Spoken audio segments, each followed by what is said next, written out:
buzzing, full of energy. We're in Bali. What is up, guys? We are Helen's to Hammocks. I'm Campbell. And I'm Gemma. And this is our first week of our new informative blog. We're going to be doing weekly sessions, talking all about getting ready for a trip to Bali. We're talking about what you need to do and what you need to do to get prepared for your own trip. And this week we're chatting all about what we packed. Sure are. That was a fun game. We did under 7 kilograms hand luggage. But we made it and we're here and we did it with just hand luggage. So we're going to show you how we did that. This is exactly what we packed.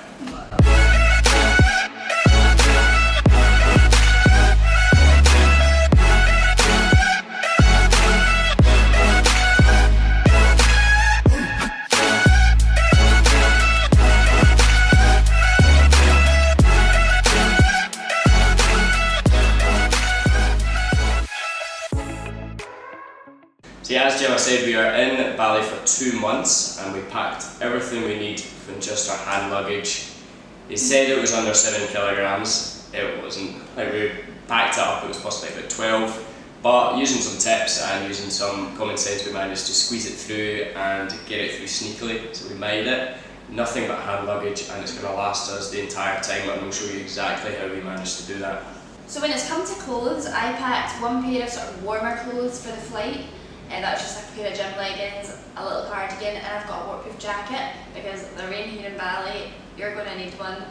The rain comes on heavy. We are here in March and we're going to be here until May, and it's the wet season. When you say it's the wet season, it is bloody wet. And every night it rains, and it rains heavy, and it storms loud.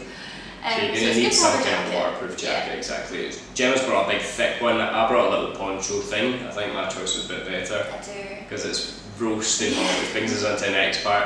You're not possibly going to need many warm clothes once you're actually here. Gemma, as I said, packed warm clothes for the flight. I packed jeans because I was thinking, for some photos or whatever, or if we're going up a hike, we're going to need some up the top of the mountain. It is roasting hot. It's about 35 degrees. All the time. Even when these storms hit, it does not cool down. We went out thinking, oh, it's going to be nice and cool. No, it's not. Yeah. It doesn't. The storms are, if anything, the rain makes it hotter because it's about 90% humidity over here all the time. So pack loads of really light clothes, plenty of singlets, plenty of vests, and yeah, that's all we're possibly going to need. For myself, as Gemma said, we usually go by packing like rules of 4. So we pack 4 sets of everything. And then we just wash them regularly. So I packed about 4 t-shirts and vests, just a mixture of the 2. Packed about 4 bottoms, so that was jeans, dress shorts and 2 board shorts. The board shorts are even better because you don't even need underwear, because you can just wear it without it. Packed 2 pairs of shoes, thongs and trainers, and that was pretty much everything I packed. And a waterproof. I kind of thought about my packing in the sense of what kind of photos we're going to be taking. So I have about 4 dresses for photos, and I'd say I have about 2 daytime outfits that I'm just kind of like alternating between, washing between. And I've got, well, I couldn't choose, so I've got 2 bikinis and 2 swimsuits with me. But they don't take up much room. And you wonder why you couldn't fit your bag. Yeah. But even the dressy clothes, it's stuff that's comfortable, it's stuff that's light, and it's stuff that you can wear all the time. That's the most important thing, is thinking practicality when you're taking nothing but one bag with you. And come down to shoes, I've taken a pair of trainers, a pair of sort of comfortable walking sandals, and just a pair of flip-flops. So we also both packed a towel. This is just because we're used to camping, we're used to staying in cheap places where we normally need a towel. So far we've stayed in Airbnbs, we've stayed in hotels throughout our tour, and Booking.com, and we've been provided towels every single time. It's still really nice to have one if you're wanting to go to the beach. Exactly. We take micro towels, which you can get, which are probably about 2 meters long, about like a meter, but they roll down to like that thick when you actually roll them. So they're really handy to squeeze into your bag. And but yeah, they're handy to take to the beach, as Gemma said, and you can dry them with your feet when you're down there using them. And don't worry about the lack of clothes, because the laundry services over here are really cheap. We've just done a big wash and we got it back within about pretty much 10 hours. The next day we got it, and we got it smelling amazing. For having camped for 4 months and having your clothes come back smelling like that, we just lay in them for half an hour, so amazing. they're washed, dried and ironed, and it cost us $6 for like all of our clothes. 3 kilograms of clothes. Yeah, so it was well worth doing it. We're planning on hand washing for a week, and then we're going to do that once a week just to freshen up a bit. Okay, so next on the list is travel tech, and for us it is the biggest weight killer in our bags. It takes up the majority of the weight, at least 50% I would say, and it's mostly because of what we're actually trying to do while we travel. We tend to focus a lot on working remotely on our travel website and travel photography, so all of our technology is based around that. If you're just coming here on a holiday, or if you're just coming to explore yourself as a good old-fashioned backpacker, you don't need to worry about anything like that, and it's going to save you a lot of weight. No bother getting underneath 7 kilograms. So as Campbell said, travel photography is our main goal. So we have a selection of cameras that we travel with. We have a Canon 1300D, which we tend to use for majority of our sort of photos. We've got a GoPro Hero 7 Black, which we use for vlogging, and we've also got a DJI Spark drone, which mix of both. We get a mix of both, yeah. And to store all these memories on, we carry 2 hard drives, one to store all our photos on and one to store all the videos on. They're both a terabyte in size, and yeah, we take them with us everywhere because our laptops just can't handle the always handy to have, yeah, always handy to have, and really lightweight. The next thing that we, as our main component of our travel tech, as I said, we work mainly on our website, and we do vlogging as well, and for video editing, photo editing, everything like that, we rely solely on our laptops. We've both got a laptop each, which takes up a huge amount of weight. But to do that, what we use on our laptops for the editing side of things, if you're interested in that, I use iMovie, good old-fashioned iMovie for the vlogs. All the other vlogs that you've watched, they've all been edited solely on iMovie. We also use Lightroom and Photoshop for our editing software, so if you follow us on Instagram, or if you look at any of their photos that we use on our website, we use them solely based on Lightroom, majority of it, and that's to compress the size of the photos and just to touch them up from the raw image to actually what we see in real life as well. So entertainment wise, we obviously both carry a set of headphones so we can block each other out. Yeah. We should snoring too loudly than playing. But yeah, so we also have an adapter that we can both put our headphones in. It means that if we've got a movie or something on our laptop, we can both listen and watch the same movie. The Greatest Showman. It's your favourite right now. We also use wireless headphones as well, which I personally really like to connect to my phone or whatever, especially if I'm on the plane and I want to get up without strangling myself or without launching my phone down the aisle. Wireless headphones are a lifesaver because you're not getting tangled around everything, and they're also good for workouts when we're actually on the road, and we're trying to do some of our HIIT workouts that we like to do. Yeah. Another major component of what we pack to travel is the travel adapters that we use, and also we use a multi-point which then plugs into the wall to give us a lot more points to plug any accessories in. As I said, we've got a lot of travel accessories, so trying to charge them all up at once can be a bit of a nightmare, especially when you don't have the right adapter. So what we use is we've got 2 universal adapters, one each. They've both got USB ports in the side of them as well, so you can charge at least 3 things right there. And then we then plug in a 4-unit multi-point into that, and it gives us an extra 4. So that's about 6 things we can charge up at once, which is a proper lifesaver. For the amount of space that it takes up, a multi-point is one of the #1 things that we can recommend packing for your road trip. Okay, so when it comes to our toiletries, we try to carry liquid free because we can't really fit all of our toiletries in those little clear bags that they use in the airport. So we've got a shampoo bar, conditioner bar of soap, toothpaste and mouthwash tablets, which you can buy from Lush. All liquid free. We've also got deodorant bars, which are also liquid free, and the only really liquids we do carry are some spare toothpaste, because we don't recommend that you use these liquid free ones for too long, and also sunscreen, which we took. We took 2 bottles. We could possibly have fit a 3rd one in, to be honest. We wish we brought a 3rd one, because sun cream here is extortionate. You're talking possibly about, what was it, 20 Australian dollars for a bottle, like maybe a 200ml bottle of sun cream, which would last us like 2 weeks. So you're talking about $50 Australian dollars a month on sun cream alone, which is extortionate. So pack as much as you can of that. And when it comes to sanitary products for the girls, I carry a moon cup.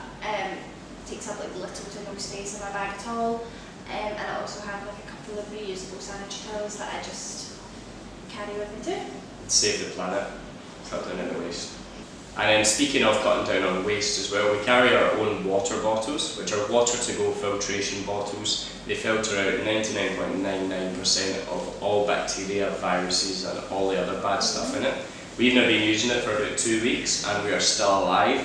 No mishaps, so we can report that the filters do actually work, and they work really, really well. The water to go filters that come with it work for 200 litres or 3 months as it's recommended. Usually it should be about the same length of time. Once these are even done, what you can do is you take the filter out, crack it open to remove the plastic shell, and then that plastic's recycled, and the carbon filter itself can go into the compost. So even once it's done, there's little to no waste that's going to landfill, which is an incredible product for us. It definitely is. We actually also have a code that can get you 15% off if you are willing to give one of these bottles a shot, which is HH15. HH15, we'll drop that down below with a link to the shop where you can buy them from as well. Also, in terms of even if you're not worried about the planet, in terms of money saving, like the amount of water we've drank already in these 2 weeks, we'd possibly have spent about $50 on the water, and we've spent, just the cost of the bottle, which is an incredible cost saver as well. Another cost saver is carrying your own reusable cutlery, and we carry a keep cup. There's so much multi-use that you can get out of one of these keep cups. You can either use it for your drink, or we have actually been using it to eat super noodles out of. And a cereal bowl. And we've also been using it to eat some cereal as well. So if you're cutting down on your multi-use. meals that much, we just have a super noodles and then go out and get one meal between the two of us, which is really, really handy. And then you don't need to use any of the plastic cutlery that's kicking about if you've always got your own cutlery in hand. Another must-have item that we packed for this trip is padlocks for our bags. We use North Face duffel bags, which we've actually written a good article about if you want to read all about them and want to be convinced why you should buy them too. These bags are amazing for hand luggage only. It's possibly the biggest size that you'll fit in hand luggage, and they're so malleable you can really squeeze them into the overhead lockers, you can fit so much into them. But they're really good for security as well, because they've got one main zipping pouch which you can store everything in, and then you can padlock that shut so that no one can get into your bags, no one can take anything out, and most importantly no one can put anything into, because in these kind of countries there's little to zero tolerance for any kind of smuggling, so you do not want to get caught out by that kind of thing. So I wouldn't take the risk, and I would get a padlock that you can keep your bag fully secure. So we also carry a head torch each. There's not a huge amount of street lights, and even when we were out on one of the islands, we were cycling for sunset, the head torch comes in so handy when you're trying to cycle home, because obviously after sunset it gets dark. After a monsoon as well, when there's puddles. So they definitely can come in handy over here, and if you're thinking of doing any sunrise hikes, then it's good to have a head torch as well, just so that you can be prepared see your way out in the morning. And then when it comes to the documentation side of things, there's 2 or 3 very, very important documents that you need to make sure you have. One is the visa. Now the visa, you can get 2 different kinds of visa. One visa if you're staying for less than 30 days, you can literally rock up to the airport, go through immigration, and then that's it. You don't need to do anything else if you're from a specific amount of countries. You can check if you're eligible, we'll drop a link down below, and you can go onto the website and check if you're eligible for that there. If you're wanting to stay for longer than 30 days like we are, you can stay up for 60 days with a visa extension. Now how you do that, basically, we're going to do a full vlog on this when we actually do it, so it's a really informative one so you guys don't need to stress about it. But here's a quick summary about it. You buy the visa extension on arrival when you get to the airport. It's cost $35 US, and then you get that stamped. Hold on to this once you've got it stamped, because then what you want to do is you pay for the visa extension. You can either do it yourself by going into Denpasar and getting it extended that way, or you can pay a visa agent who does it all for you. We're getting charged about 700,000 rupiah, which is 70 Australian dollars, and then he handles everything for us, and we've got the visa extension. It's a lot simpler. Yeah, we only need to go into Denpasar once instead of 3 times. But we've got a full vlog on that coming your way, so don't worry about it. The other important piece of documentation that we think we need is the international driving permit. Whether you're wanting to rent a scooter over here, we would recommend that you get one of these, because apparently for foreigners, especially Westerners, they target people a lot, and they target tourists because it's a good source of revenue. Fines aren't a lot, we just read online it's about 3 Australian dollars. US dollars. US dollars. 250 to 5 US dollars it said, so. It's it's really a gamble. If you're wanting to do it depends how long it, you're staying for, whether you want to gamble that, but we've got it here. It costs £5 in your local post office in the UK, and there's no worries after you do that. yeah. And then the last important piece of equipment that we use is the international bank card that we've got now. I've got a Starling bank, and we also use a Monzo bank account. We got these two just so we could compare the two, but we found that Starling bank actually happened to be the better one purely because of the lack of transaction fees. Monzo, you can only withdraw £200 a month, and after that it charges you 3% per withdrawal. Starling is free withdrawals all month long, so we'd recommend Starling Bank, and then you can transfer that, use TransferWise to transfer money into this bank, and then you can use it wherever in the world completely free. You can only use Starling, unfortunately, if you're a UK citizen. I don't know about any other kinds of foreign bank accounts or a similar thing, but if you're from the UK, it's a really handy bank to have. Sure. If you're not from the UK and you know about a different kind of bank account, drop a comment below and let us know about that, because we're really, really interested. Yeah, so that's everything that we've packed for Bali. If you join us next week, we're going to be chatting about how we avoid Bali belly. Fingers crossed we're going to keep avoiding it until then. If not, we've got a story for you soon, so make sure you tune in, Yeah, guys. but so far we've avoided it, so we're going to tell you everything that we've done to avoid it. But yeah, thank you very much for watching, and if you enjoyed it, then please let us know down below. Yeah, drop us a like, guys, and tell us what you thought about the video. And see you next time, guys. Until then, chill out. Bye!